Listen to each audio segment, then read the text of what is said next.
Il y a des personnes qui ne réalisent la valeur de ce qu'elles avaient que lorsque l'absence crie, lorsque le silence devient lourd, lorsque ce n'est plus possible de t'avoir là, disponible, accessible, facile. Et c'est précisément à ce moment que quelque chose change.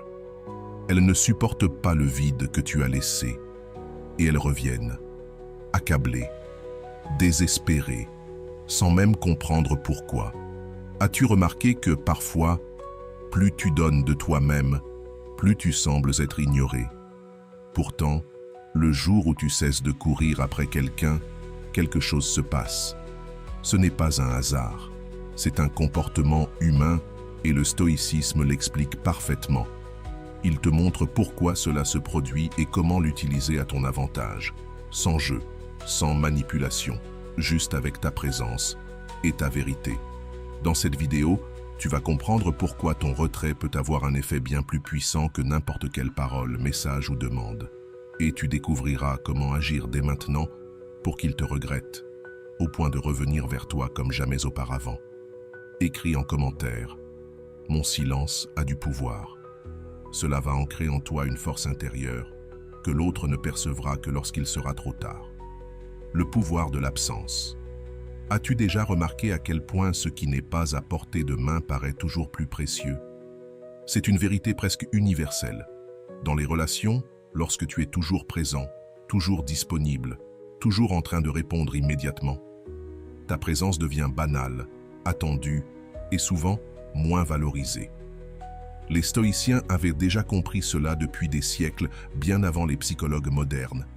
Quand tu crées un espace d'absence, quelque chose de fascinant se produit dans l'esprit de l'autre. Le vide que tu laisses n'est pas seulement physique, il est émotionnel. C'est un espace où son imagination commence à s'activer, où ses pensées à ton sujet prennent de plus en plus de place. Ton absence devient alors une présence plus forte que ta présence physique. Pense à la lumière. Ce n'est que dans l'obscurité qu'on réalise à quel point elle était précieuse. Le stoïcisme nous enseigne cela. On valorise davantage ce qu'on ne possède pas tout le temps. Les anciens parlaient d'appréciation par contraste. Ce n'est qu'en expérimentant l'absence qu'on comprend la véritable valeur de ce qu'on avait. Quand tu t'éloignes, tu ne joues pas un jeu. Tu laisses simplement la nature humaine suivre son cours. Tu crées le contraste nécessaire pour que ton importance soit perçue dans toute sa vérité. Et tu actives chez l'autre l'une des plus puissantes forces de la psychologie humaine, la peur de la perte. Ce n'est pas quelque chose que tu inventes. Ce sentiment existe déjà en chacun de nous. Il fait partie de notre cerveau, programmé ainsi depuis des millénaires. Lorsqu'une chose précieuse semble s'éloigner, notre instinct est de la récupérer, souvent avec une intensité insoupçonnée. Mais ce n'est pas tout. Ton absence a un autre effet puissant. Elle efface les distractions. Quand tu es toujours là, l'autre peut se focaliser sur tes défauts, tes petites manies. Mais quand tu prends du recul, tous ces détails s'estompent. Ce qui reste, ce sont tes qualités, les souvenirs précieux, les moments positifs. C'est comme contempler une peinture. Trop près, on ne voit que des taches. À distance, on admire l'œuvre entière. Ton absence permet à l'autre de revoir l'ensemble de qui tu es. Beaucoup pensent qu'il faut être toujours présent pour être inoubliable. Mais la vérité stoïcienne, c'est l'inverse.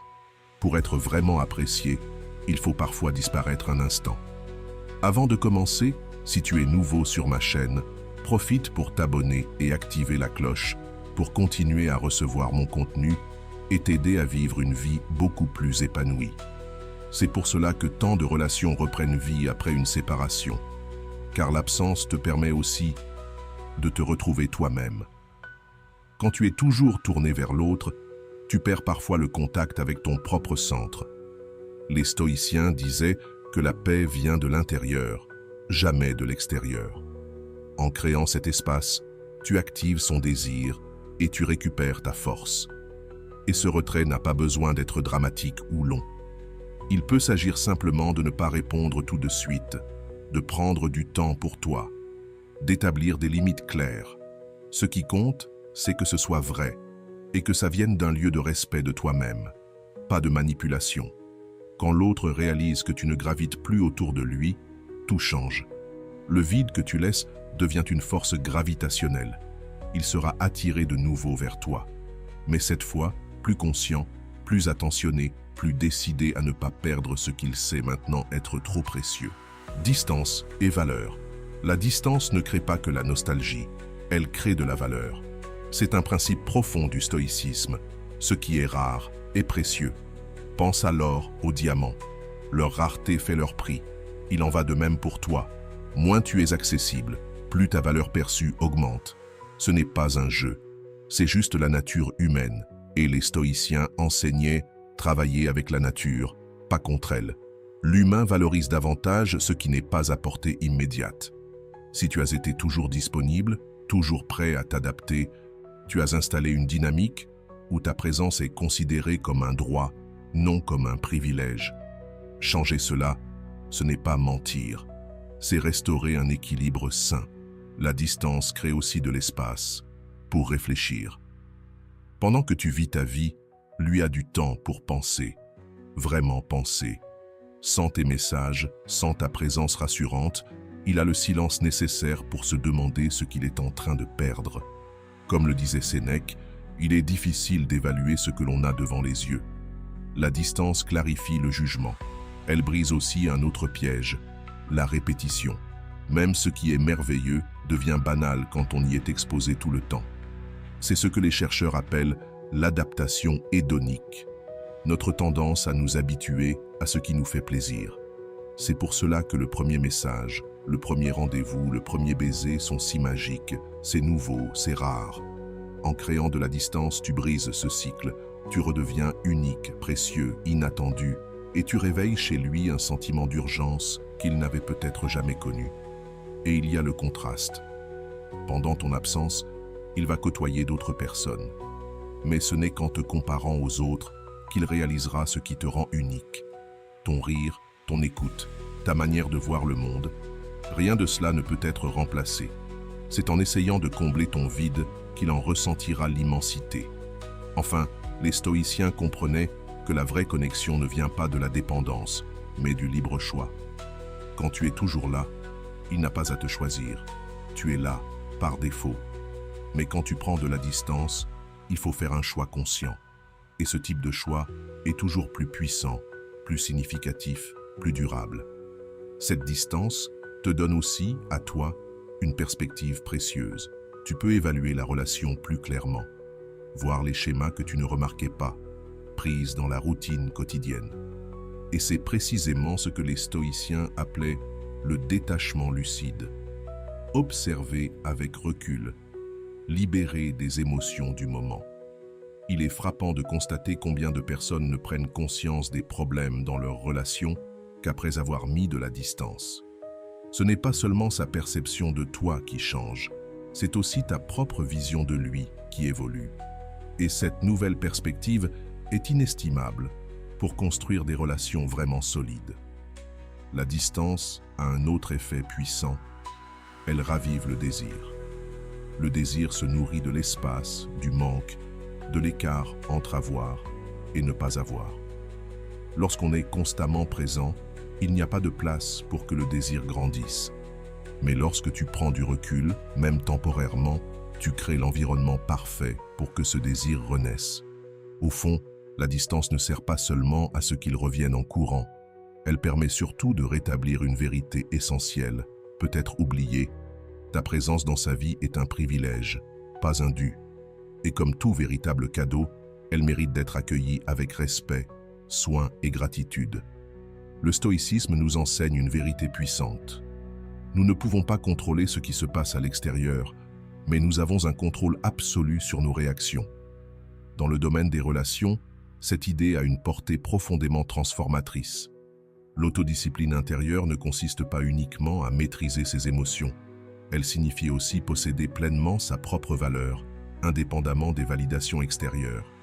Souvent, quand on tombe amoureux, on remet le contrôle de notre bonheur entre les mains de l'autre. Chaque message ignoré devient une montagne russe émotionnelle. Chaque prise de distance de l'autre peut nous plonger dans le désespoir. Les stoïciens appelleraient cela vivre à la merci de forces extérieures, une recette inévitable pour souffrir constamment. Le véritable autodomaine commence lorsque tu comprends que ta valeur ne diminue pas simplement parce que quelqu'un d'autre ne la reconnaît pas. Elle est constante, inébranlable. Et lorsque tu développes cette certitude intérieure, quelque chose de magique se produit. Tu n'as plus besoin désespérément de son attention. Et paradoxalement, c'est précisément à ce moment-là qu'elle commence à venir vers toi. Pense à toutes les relations que tu as observées. Qui a le plus de pouvoir? Celui qui est désespéré d'avoir de l'attention ou celui qui reste calme et équilibré? La réponse est évidente. L'autodiscipline crée une aura de sécurité naturellement attirante. Lorsque tu ne réagis pas à chaque petite variation de son comportement, tu dégages une force magnétique. Les anciens stoïciens pratiquaient des exercices quotidiens pour renforcer cette maîtrise de soi. Ils visualisaient des situations difficiles avant qu'elles ne surviennent, afin de préparer leur esprit à réagir avec sérénité. Tu peux faire la même chose. Imagine-toi recevant un message froid ou une réponse tardive. Quelle serait la réaction de ta version la plus forte? Pas de panique, mais du calme et de la confiance en ta propre valeur. Ce contrôle intérieur se manifeste aussi dans la capacité à dire non. Quand tu es toujours disponible, quand tu dis toujours oui, quand tu ajustes ton emploi du temps à lui, tu envoies un message silencieux. Mon temps vaut moins que le tien. L'autodiscipline t'aide à poser des limites saines, et ces limites, loin de repousser, instaurent le respect. Une femme qui possède cette maîtrise n'a pas besoin de jeu ou de stratégie pour susciter l'intérêt. Sa stabilité émotionnelle est son atout majeur. Elle n'a pas peur du silence, ni de la distance, ni de dire la vérité.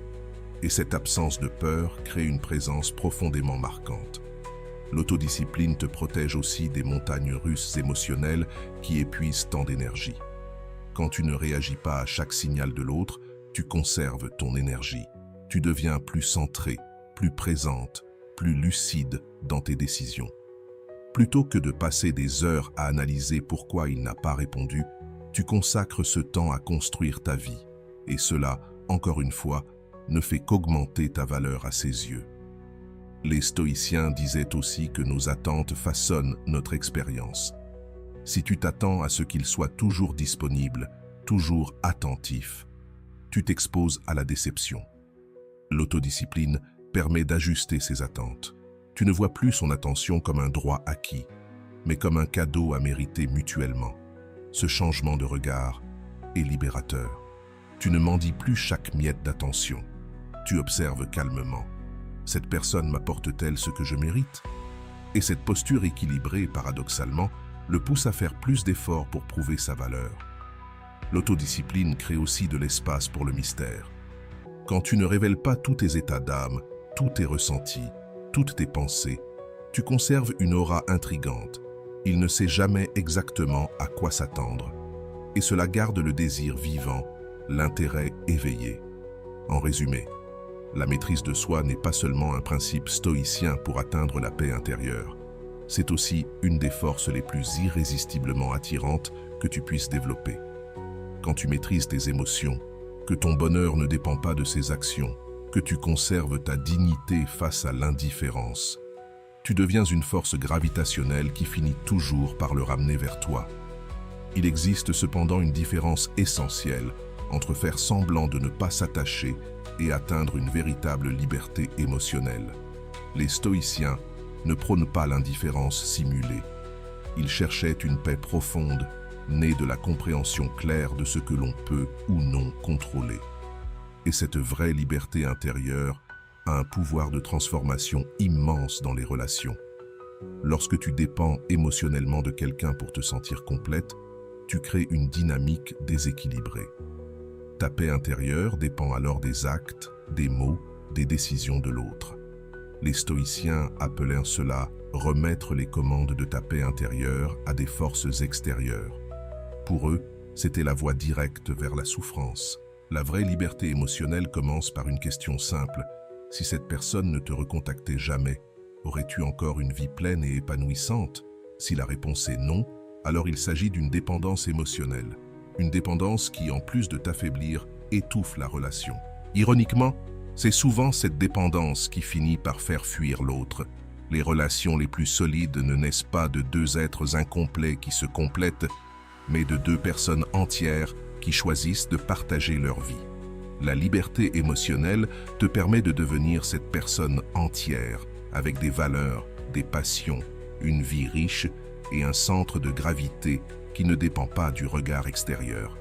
Dans le quotidien, cette liberté se manifeste de façon très concrète. Tu ne consultes plus frénétiquement ton téléphone. Tu ne renonces plus à tes projets pour attendre un signe de lui. Tu ne modifies plus ton caractère, tes goûts ou tes rêves pour correspondre à ce que tu penses qu'il attend. Au lieu de cela, tu vis ta vie avec authenticité.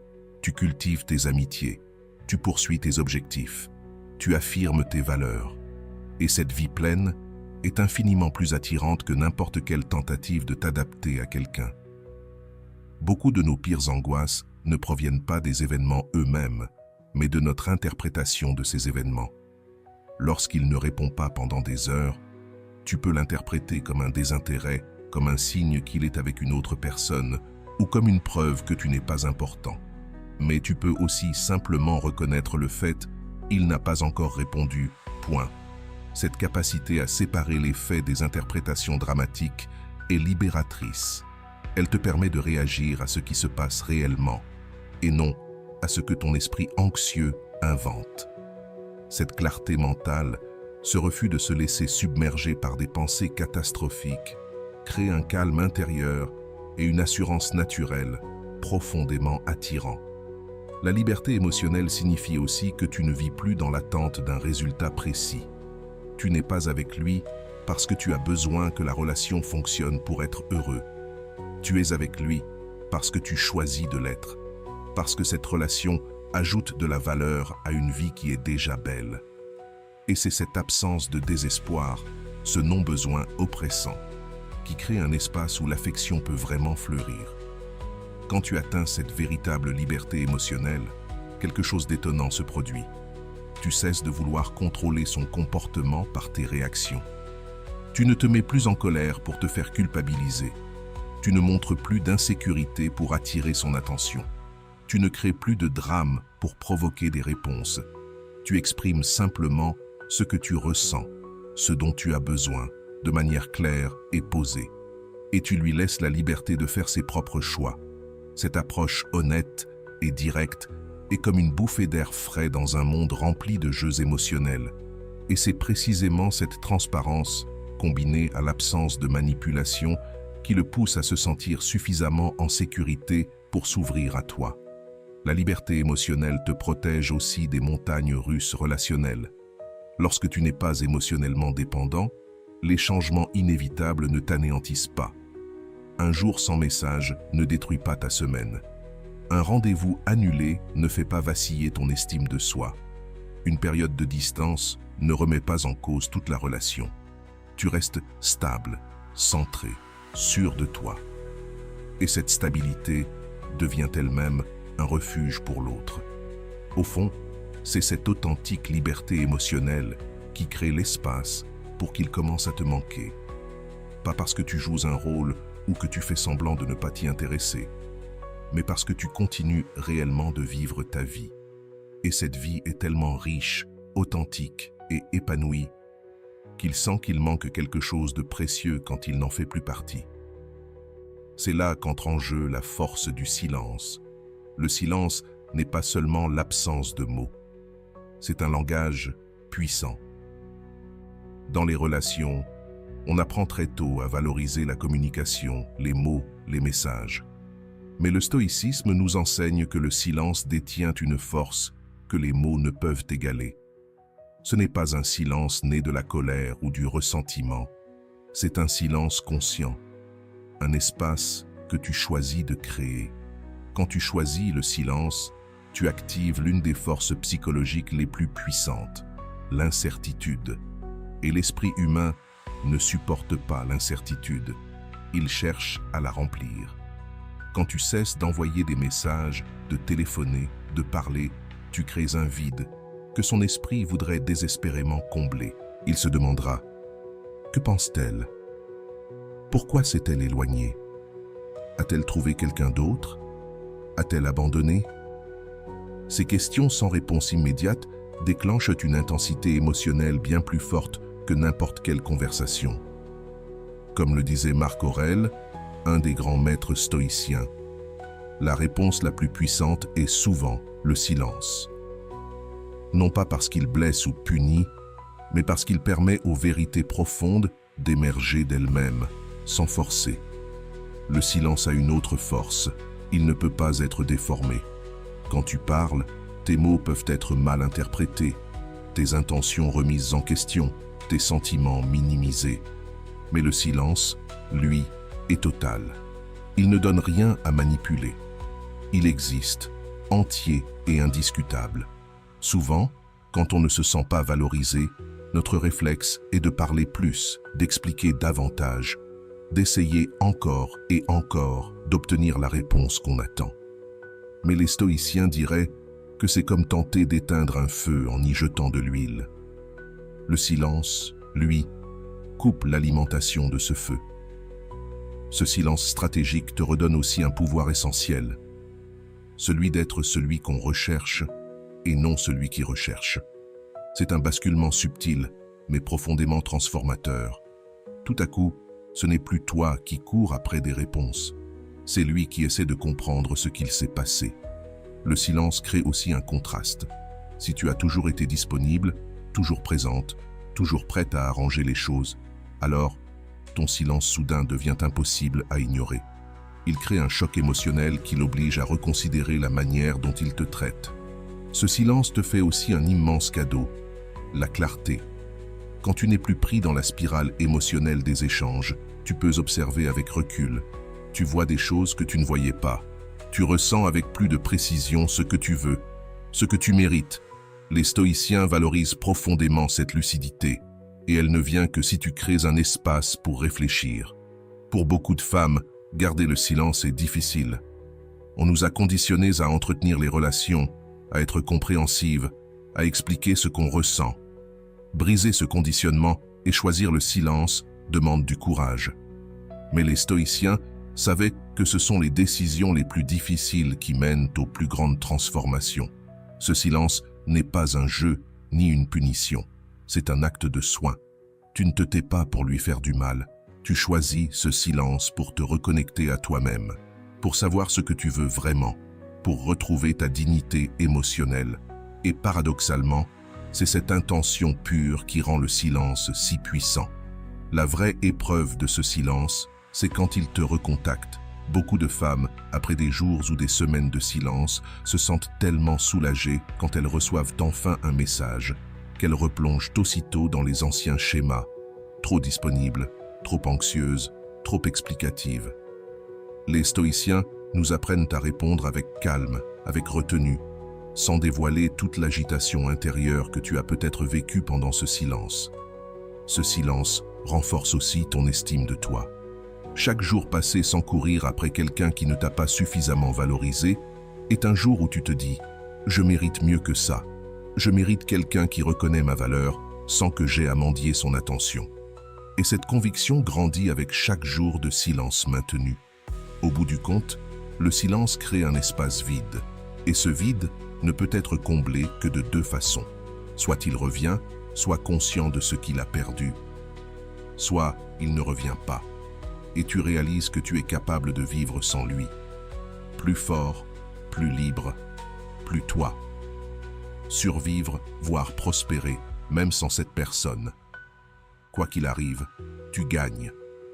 Soit tu reconstruis une relation plus saine, soit tu te libères d'un lien qui ne nourrissait plus ta croissance personnelle. L'attraction par la rareté. Il existe un principe fondamental de la psychologie humaine que les stoïciens avaient déjà compris il y a plus de 2000 ans. Nous accordons plus de valeur à ce qui est rare. Ce principe, connu aujourd'hui sous le nom de principe de rareté, influence profondément la façon dont nous percevons la valeur, y compris celle des personnes dans nos vies. Lorsque tu es constamment disponible, constamment accessible, que tu offres sans arrêt ton attention, ton temps, ton énergie émotionnelle, tu crées, sans t'en rendre compte, une impression d'abondance. Et même si l'abondance est précieuse dans certains domaines, elle a un effet paradoxal. Plus quelque chose est abondant, moins on a tendance à le valoriser. Pense à la manière dont on traite l'eau dans les régions où elle est abondante. On laisse couler les robinets, on prend de longues douches sans y réfléchir. Mais dans les régions en sécheresse, chaque goutte est précieuse, conservée avec soin. Ce même principe s'applique aux relations humaines. Ce qui est trop facilement accessible est rarement profondément valorisé. Les stoïciens savaient que la nature humaine ne changeait pas. Seules les circonstances changent. Et l'un des traits les plus constants de notre nature, c'est notre tendance à donner plus de valeur à ce qui demande un effort pour être obtenu. Lorsque tu deviens moins disponible non pas par jeu ou manipulation, mais en choisissant sincèrement de te prioriser, tu deviens automatiquement plus précieux aux yeux de l'autre. Ce n'est pas une stratégie artificielle, c'est simplement une façon de fonctionner en accord avec les lois naturelles de la psychologie humaine. En cessant d'être toujours présent, tu crées une rareté naturelle de ta présence. Ton attention, ton temps, ton affection ne sont plus garantis. Ce sont des ressources limitées qu'il faut mériter. La rareté intensifie aussi le désir, d'une manière que l'abondance ne pourra jamais reproduire. Les grandes passions, celles que tu as peut-être vécues ou observées, ont presque toujours été marquées par une forme d'obstacle, de distance ou d'impossibilité. Il est rare de tomber éperdument amoureux de quelqu'un qui est totalement disponible, sans aucun mystère ou défi. Le désir naît dans l'espace, entre le fait d'avoir et de ne pas avoir. En rendant ta présence plus rare, tu réveilles également un puissant moteur humain, la peur de la perte. Il ne s'agit pas d'un piège émotionnel, mais d'une réaction naturelle face à la possibilité de perdre quelque chose de précieux. Les stoïciens savaient que nous ne comprenions souvent la valeur d'une chose qu'au moment où nous risquons de la perdre. La rareté interrompt aussi le cycle d'habituation. Notre cerveau s'habitue très vite aux stimulations constantes. Un parfum puissant finit par devenir imperceptible après quelques heures. Il en va de même pour les relations. Une présence constante devient la norme. Et ce qui était autrefois extraordinaire devient banal. En créant des espaces, en laissant des intervalles dans ta disponibilité, tu perturbes ce processus. À chaque réapparition après une absence, l'autre te redécouvre comme s'il te vivait pour la première fois, avec toute l'intensité émotionnelle que cela implique. Cette rareté ouvre aussi la porte au manque. Cela peut sembler évident, mais on l'oublie souvent. Pour que quelqu'un ressente ton absence, il faut d'abord t'absenter. Si tu es toujours là, toujours disponible, tu rends impossible ce sentiment de manque qui pousse à la réflexion profonde sur la place que tu occupes dans sa vie. La rareté offre également un terrain fertile pour la projection et l'idéalisation. Quand tu n'es pas toujours là, avec toutes tes imperfections et habitudes parfois agaçantes, l'autre a l'espace mental pour idéaliser ta présence. Il se souvient de tes qualités, des meilleurs moments, des émotions les plus intenses que tu as su lui faire vivre. Mais attention, cette rareté ne doit jamais être forcée ou manipulatrice. Il ne s'agit pas de faire semblant d'être occupé ni de jouer avec les émotions de l'autre. Il s'agit de nourrir ta propre vie, d'investir ton énergie dans tes amis, ta famille, tes passions, ta carrière, tes rêves. Ainsi, ta disponibilité devient naturellement limitée et donc précieuse. Quand tu vis une vie riche et pleine, sans dépendre de la validation ou de la présence de quelqu'un d'autre, tu deviens rare. Non pas par calcul, mais parce que tu es vraiment occupé à vivre. Et c'est précisément cela qui fait comprendre à l'autre à quel point tu es précieux et à quel point il risque de tout perdre s'il ne revient pas vers toi avec plus de conscience, plus d'appréciation, plus d'investissement émotionnel. Le contrôle sans manipulation. Le véritable pouvoir ne réside pas dans le fait de manipuler les autres, mais dans le fait de se gouverner soi-même. C'est l'une des leçons les plus profondes du stoïcisme, et elle change radicalement notre manière de vivre les relations. Souvent, quand on sent qu'on est en train de perdre quelqu'un, on utilise des tactiques pour tenter de reprendre le contrôle. Promesses, jalousie, chantage émotionnel. Mais les stoïciens diraient qu'en faisant cela, on perd le contrôle 2 fois. Une première fois de soi-même et une seconde fois de la relation. Le contrôle stoïcien commence par une distinction fondamentale. Tu ne peux pas contrôler les sentiments de l'autre, mais tu peux contrôler les tiens. Tu ne peux pas contrôler ses choix, mais tu peux choisir les tiens. Tu ne peux pas contrôler la valeur qu'il voit en toi, mais tu peux décider de la valeur que tu te donnes à toi-même. Ce changement de perspective te replace au centre de ton pouvoir personnel. Au lieu de chercher désespérément à provoquer certaines réactions, tu définis simplement tes propres limites et tu laisses l'autre choisir s'il peut y répondre ou non. Pas d'ultimatum, pas de menace, pas de jeu. Juste de la clarté. Et cette clarté est 1000 fois plus puissante que la manipulation. Car si manipuler peut fonctionner à court terme, cela crée des dégâts sur le long terme. Ressentiment, perte de confiance, insécurité. À l'inverse, le contrôle stoïcien engendre respect, admiration et un sentiment de liberté pour chacun. Les stoïciens savaient que la persuasion la plus puissante ne vient pas des mots, mais de l'exemple. Quand tu montres par tes actes que tu es capable d'être heureux et épanoui avec ou sans lui, tu envoies un message qu'aucun discours ne pourrait égaler. Ce calme, cette maîtrise de soi, cette force intérieure sont profondément attirants. Et surtout, ce type de comportement crée un espace où l'autre peut changer de lui-même, par choix libre et non sous pression. Et c'est là toute la différence, car les changements obtenus par la manipulation sont éphémères, tandis que ceux qui naissent d'un choix personnel durent vraiment. D'un côté, certaines relations sont superficielles et éphémères, mais d'un autre, certaines ont des racines profondes et tendent à être durables. Et c'est précisément quand tu arrêtes d'essayer de contrôler les actions de l'autre pour te concentrer uniquement sur ce que tu peux contrôler, tes propres réactions, tes choix, tes limites, qu'un phénomène étonnant se produit. Tu deviens beaucoup plus puissant. Ton comportement cesse d'être réactif, déterminé par ses décisions. Tu agis depuis ton propre centre, en accord avec ton intégrité et tes valeurs, et cela transmet une force intérieure qui, naturellement, attire.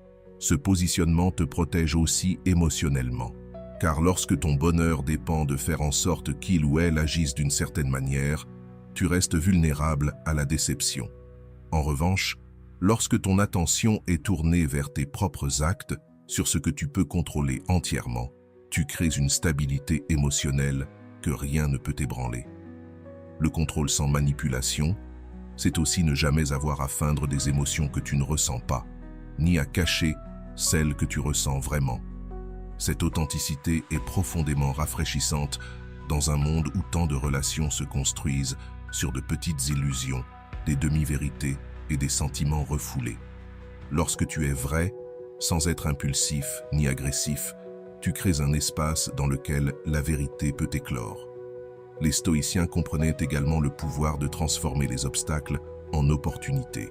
Quand l'autre s'éloigne, au lieu de paniquer ou de recourir à des tactiques désespérées, tu peux utiliser cette distance pour renforcer ton propre centre. Ce qui pourrait être une crise devient alors un tremplin pour ton développement personnel. Et paradoxalement, cela augmente tes chances qu'il ou elle revienne. Cette maîtrise intérieure transforme aussi la manière dont tu communiques tes besoins. Plutôt que d'accuser avec des phrases comme « tu ne me donnes jamais d'attention », tu exprimes calmement tes désirs. J'accorde de la valeur aux moments de qualité passés ensemble. Tu ne cherches pas à manipuler, mais à partager ce qui compte pour toi, laissant à l'autre la liberté de choisir sa réponse. La vérité, contrairement à la manipulation, a une force magnétique inimitable. C'est l'un des grands enseignements du stoïcisme. L'honnêteté, même inconfortable à court terme, est le chemin le plus direct vers des relations profondes et durables. Et curieusement, c'est aussi le moyen le plus efficace de faire revenir quelqu'un après un éloignement. Trop souvent, quand on sent qu'on perd quelqu'un, on se met à tricher avec la vérité. On fait semblant d'être plus occupé qu'on ne l'est. On invente des histoires pour provoquer la jalousie. On exagère nos sentiments pour susciter la culpabilité. Les stoïciens diraient que c'est comme commencer un voyage avec une carte délibérément fausse. Tu peux faire quelques pas, mais tu finiras toujours par te perdre. Tout commence par une honnêteté radicale envers toi-même. Reconnais tes émotions réelles, même celles qui te mettent mal à l'aise. Admets quand tu agis par peur, par insécurité ou par attachement excessif. Les stoïciens croyaient que la connaissance de soi était la base de toute sagesse, y compris dans les relations. Cette vérité intérieure crée une clarté que les autres perçoivent, même si tu ne la verbalises pas. Quand tu ne te mens plus à toi-même, il devient plus difficile pour les autres de te mentir aussi. Tu développes un instinct pour détecter la sincérité. Tu vois plus clairement quand l'autre est authentique et quand il dit seulement ce qu'il pense que tu veux entendre. Dire la vérité, c'est aussi avoir le courage d'exprimer une vulnérabilité authentique. Pas une vulnérabilité manipulatrice qui cherche à provoquer la pitié ou la culpabilité, mais une vulnérabilité réelle qui dit « Voilà ce que je ressens, voilà ce dont j'ai besoin, voilà ce que j'espère de cette relation ». Ce courage de la vérité crée une connexion émotionnelle qu'aucune stratégie ne peut égaler. Les stoïciens savaient que la vérité nous libère du fardeau de faire semblant. Quand tu n'essayes plus d'avoir l'air trop occupé, trop heureux ou trop détaché, quand tu es simplement toi, authentique, tu libères une immense énergie émotionnelle. Et cette énergie te rend plus présent, plus vivant, plus attirant. La vérité se manifeste aussi dans la façon dont tu formules tes attentes. Tu ne dis plus « ça va » quand ce n'est pas vrai. Tu ne te contentes plus de miettes d'attention quand tu veux une présence réelle. Tu ne fais plus semblant d'être satisfait d'une relation tiède si ce que tu cherches, c'est une passion authentique. Tu dis la vérité, non comme une menace, mais comme une expression de qui tu es et de ce que tu cherches. La vérité te permet aussi de faire quelque chose de rare et de puissant. Pardonner complètement ou mettre un terme définitif. Quand tu n'es plus enfermé dans des demi-vérités ou des manipulations subtiles, tu peux vraiment pardonner, sans rancune. Ou tu peux mettre fin à la relation, sans laisser de portes entr'ouvertes qui piègent chacun dans un entre-deux douloureux. Ces deux chemins sont libérateurs. Cette clarté t'aide à reconnaître si l'autre revient pour de bonnes raisons ou simplement par peur de la solitude. Tu apprends à distinguer un retour sincère, fondé sur une vraie appréciation de qui tu es, d'une réaction passagère face à une perte. Et c'est cette distinction qui t'indique s'il est sage de réinvestir émotionnellement. Car lorsque le retour se fait sur des bases honnêtes, il ne reste pas de rancune ni de doute empoisonné. Il ne reste que deux êtres humains, conscients, clairs, qui choisissent librement de reconstruire quelque chose de vrai. Enfin, les stoïciens enseignaient que la vérité nous aide à accepter ce que nous ne pouvons pas changer. Si l'autre ne revient pas, ou revient sans avoir changé, la vérité te permet d'accepter cette réalité, sans amertume, sans illusion. Tu sais que tu as fait ce que tu pouvais, de la manière la plus authentique possible, et même si ce n'est pas le résultat que tu espérais, c'est celui qui devait arriver. Parce qu'au fond, la vérité n'est pas seulement un aimant qui attire l'autre, c'est aussi ce qui crée une relation digne d'être vécue, une relation forte, vraie, stable. Une relation qui, lorsqu'elle revient, revient pour durer. Et c'est précisément là que réside le pouvoir du stoïcisme, créer l'espace nécessaire pour que le retour ne soit pas seulement possible, mais inévitable. Non pas grâce à des jeux ou des manipulations, mais parce que tu auras éveillé en lui quelque chose de plus fort que le désir, le respect. Il existe certaines lois de la nature humaine qui fonctionnent avec la même constance que la loi de la gravité. Le retrait conscient crée un vide émotionnel qui exige presque d'être comblé. La nature humaine abhorre le vide, surtout lorsque ce vide était auparavant occupé par quelque chose de précieux. Lorsque tu t'éloignes de sa vie, non pas avec du drame ou du ressentiment, mais avec dignité et maîtrise de soi, tu crées une absence qui devient de plus en plus dérangeante et perceptible chaque jour. Imagine une chanson qui joue en fond sonore constamment. Avec le temps, on ne la remarque plus. Mais lorsqu'elle s'arrête brusquement, le silence devient assourdissant. C'est exactement ce que provoque ton absence. Plus tu étais présent auparavant, plus ton absence deviendra perturbante. Et c'est précisément cette perturbation qui déclenche un processus de réévaluation intérieure chez lui. Les stoïciens avaient compris que notre cerveau est en quête constante d'équilibre. Quand quelque chose qui faisait partie de notre quotidien disparaît, cela crée un déséquilibre cognitif que notre esprit cherche désespérément à rétablir. Dans son cas, ce déséquilibre se manifeste par des pensées récurrentes à ton sujet, des souvenirs qui ressurgissent aux moments les plus inattendus, des comparaisons constantes entre toi et les autres. Ce retour est aussi accéléré par ce que les psychologues appellent l'effet Zeigarnik. Notre tendance à penser davantage à ce qui est resté en suspens qu'à ce qui est résolu.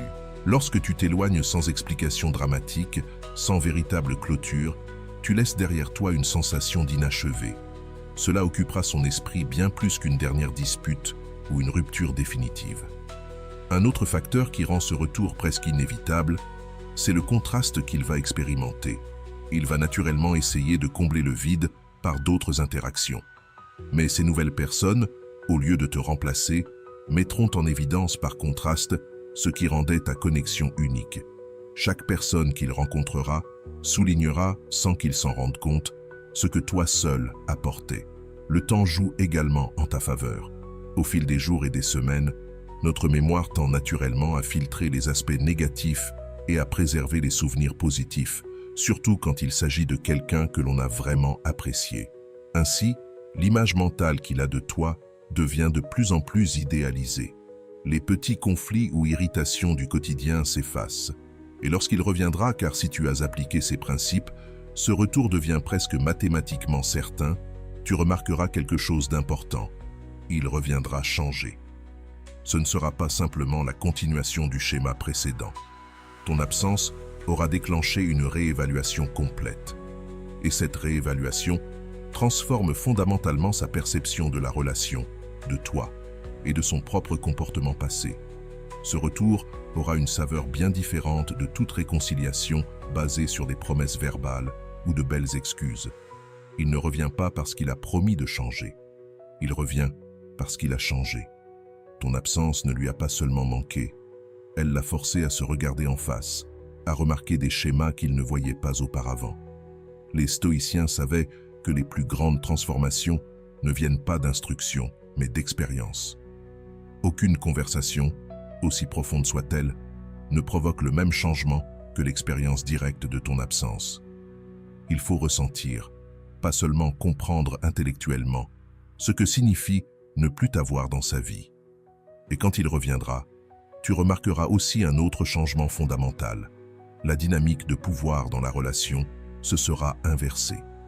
Si auparavant tu étais celui ou celle qui attendait, qui espérait, qui acceptait moins que ce que tu mérites, maintenant, c'est lui qui se retrouve dans cette position. C'est lui qui devra reconquérir, prouver sa valeur, montrer qu'il a compris la leçon que ton absence lui a enseignée. Mais attention, cette nouvelle dynamique ne doit pas être utilisée comme un jeu de revanche. Les stoïciens rejetteraient totalement toute motivation fondée sur le ressentiment ou la vengeance. Il s'agit simplement d'un rééquilibrage naturel qui se produit lorsque tu te reconnectes à ta propre valeur et que tu permets à l'autre de la reconnaître pleinement. C'est une correction saine, nécessaire, qui peut poser les fondations d'une relation beaucoup plus équilibrée. La manière dont tu accueilles ce retour est aussi cruciale.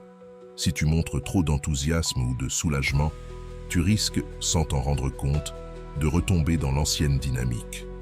Les stoïciens recommandent une attitude calme, sereine, ni froide ni exaltée. Montre que tu es ouvert à la reconnexion, mais que tu n'en as pas besoin pour être heureux. N'oublie jamais, le véritable objectif n'est pas de le récupérer, mais de construire une relation qui honore qui tu es, qui respecte tes besoins légitimes et qui vous permettra à tous les deux de grandir ensemble. Et si ce retour ne s'accompagne pas d'une nouvelle appréciation, d'un respect renouvelé, d'une réelle volonté de bâtir quelque chose d'équilibré, alors peut-être que le véritable cadeau n'est pas son retour, mais ta propre libération. Les stoïciens nous rappellent que le vrai pouvoir ne réside pas dans le contrôle des autres, mais dans la maîtrise de soi, dans la sagesse et la dignité. En suivant ces principes, tu garantis une issue positive quelle qu'elle soit une relation profondément transformée, soit la liberté de créer une vie encore plus riche sans lui. Dans tous les cas, tu en sortiras grandi, renforcé et reconnecté à ta vraie valeur. Et ça, c'est plus précieux que n'importe quelle relation. Lorsqu'on a créé de l'espace et que le retour se produit, quelque chose d'extraordinaire peut arriver. Ce n'est pas simplement la reprise de ce qui existait avant, mais une véritable renaissance du désir.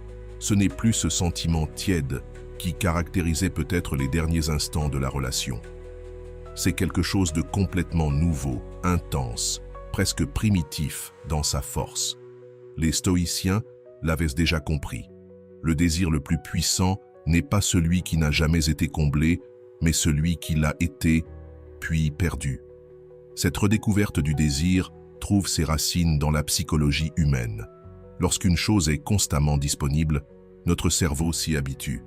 Il s'adapte à sa présence et réduit peu à peu la réponse émotionnelle qu'elle provoque.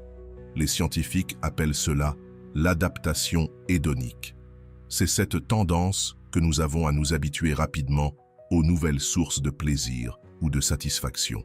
C'est pourquoi l'excitation d'une voiture neuve, d'une nouvelle maison ou même d'une relation toute fraîche finit toujours par s'atténuer. Mais quand quelque chose de précieux est perdu, puis retrouvé, il se produit exactement l'inverse. Notre cerveau, ayant goûté à l'absence, réagit à cette présence retrouvée avec une intensité renouvelée.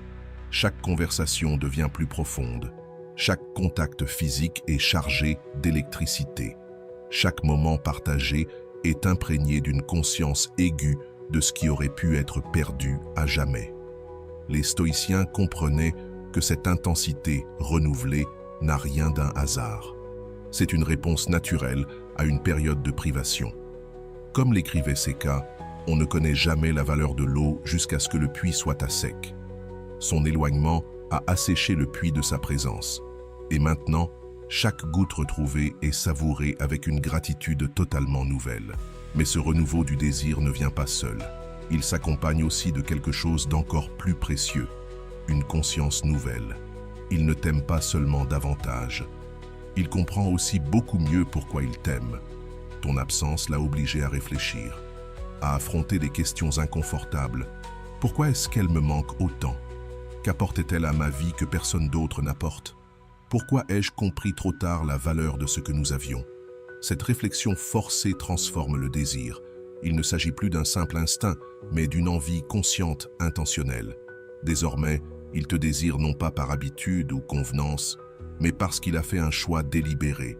Il a compris, par l'expérience directe de la perte, exactement ce que tu représentes. Ce renouveau du désir apporte aussi une vulnérabilité nouvelle. Avant, peut-être se sentait-il en sécurité à tes côtés, convaincu que tu serais toujours là, quoi qu'il fasse. Maintenant, après avoir vécu ton absence, il est conscient de la possibilité réelle de te perdre. Et cette prise de conscience engendre une peur saine, celle de ne pas assez valoriser ce que l'on a et de le perdre à nouveau. Cette vulnérabilité est particulièrement puissante chez les hommes autrefois distants ou réticents à l'engagement. L'expérience concrète de l'absence fait tomber les barrières qu'ils avaient érigées contre l'intimité émotionnelle. Soudain, le risque de se livrer pleinement paraît bien moindre que le risque de te perdre à nouveau. Et ce changement de perspective peut transformer un homme émotionnellement fermé en quelqu'un d'ouvert, d'expressif. Le renouveau du désir balaie aussi la complaisance, celle-là même qui rongeait peut-être votre relation. Cette tendance à prendre l'autre pour acquis, à ne plus voir activement la valeur de ce que l'on possède. Ton absence l'a obligé à tout réévaluer. Il ne peut plus revenir avec les mêmes lunettes qu'avant. Chaque qualité qu'il négligeait brille désormais avec une clarté nouvelle. Les stoïciens avaient compris que le contraste intensifiait toutes les émotions. La joie semble plus intense après la tristesse, le chaud est plus agréable après le froid, et le désir explose après une période de privation. Quand il ne revient pas seulement avec le même désir. Il revient avec un désir amplifié par le contraste de ton absence. Et ce renouveau s'accompagne peut-être d'un sentiment qui n'existait pas avant. La gratitude. Pas une gratitude superficielle, faite de mots vides, mais une gratitude authentique, née de l'expérience de presque t'avoir perdu. Elle se manifeste dans les détails, une attention nouvelle, une présence émotionnelle sincère, une écoute qu'il n'avait jamais montrée. Mais attention, ce renouveau du désir ne doit pas être une simple phase. Il peut durer, à condition que tu continues à appliquer les principes qui l'ont fait revenir. Te valoriser, poser tes limites, vivre une vie pleine, indépendante de lui. Ces pratiques garantissent que ce désir renaissant ne s'éteindra pas avec le temps. Au contraire, il évoluera vers quelque chose de plus profond, un amour conscient, basé non seulement sur la chimie ou les habitudes, mais sur un choix réfléchi et une véritable reconnaissance de ta valeur. Car au fond, cette renaissance du désir ne signifie pas seulement qu'il t'aime plus. Cela signifie surtout qu'il t'aime mieux.